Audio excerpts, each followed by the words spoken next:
Hi, ako po si Erlyn Mills from Australia.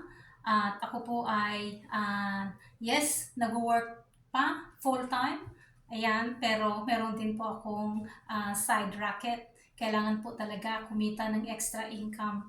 Sa panahon ngayon, kailangan talaga ay maging smart ka at kailangan ay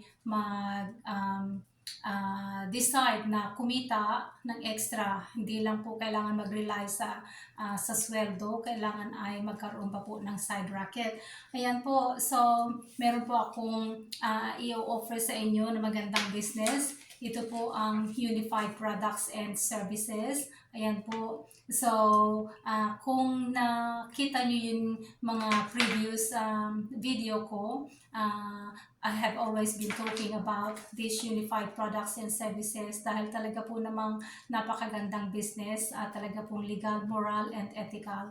Ayan siya. So, dito po sa ating business, pwede po niyong marirealize niyo po ang inyong mga natutulog na pangarap. Ayan po, pwede po kayong magkaroon ng bahay at lupa, yung ma-realize po yung inyong pangarap na mag-travel sa ibang bansa, kahit na po sa buong Pilipinas. Ayan, meron din po mga car incentives. So, maganda po talaga ang ino-offer ng business. At yun po ang pinakamahalaga ay yung financial freedom. Hindi lang po ng pangsarili, kundi ng buong pamilya.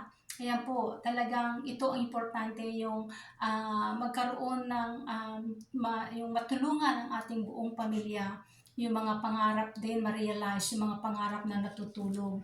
Ayan po. So, maliit, malaki po ang maliit po ang puhunan pero malaki po ang binibigay na benefit ng business at yun nga po, lifetime po siya. So, dito po sa business, kahit na sabihin namin, kami mga business partners, kahit po sabihin namin na napakaganda ng business, hindi nyo po malalaman kung hindi kayo magta-try. So, kailangan po mag-try kayo talaga. So, kung natatakot kayo dahil sabihin nyo wala kayong experience, huwag po kayong mag-alala dahil yan po ay ipinoprovide namin. Ang business po ay nakaset up na, ang kailangan lang kayo ay mag-try. So, lahat po tayo ay talagang linya na maging successful. Ang kahirapan lang po ay yung hindi tayo nagta-try. Ang nagiging sagabal po sa ating hindi pag-asenso ay yung ating hesitancy, yung hesitation na yung atubili na magumpisa. Yun lang po ang nagiging sagabal sa atin para tayo ay maging successful. So, wag po tayong maging negative dahil yung negativity, yung fear and doubt, yan po ang nakakasagabal para po tayo ay maging successful sa lahat ng ating mga pagsusubok. So, yun nga po, mag-message lang kayo at kung ano man ang inyong mga inquiry, yan po ay sasagutin namin para lang po kayo ay maging successful din tulad po ng mga nauna na dito.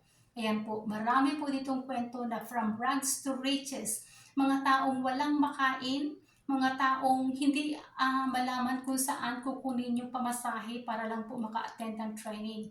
Pero ngayon po, wala silang problema at ang kanilang mga pangarap ay nabuhay na at yun nga po, marami nang natulungan ng mga pamilya at marami na rin mga natulungan ng mga tao at isa na rin po ako doon sa mga natulungan ng business na ito.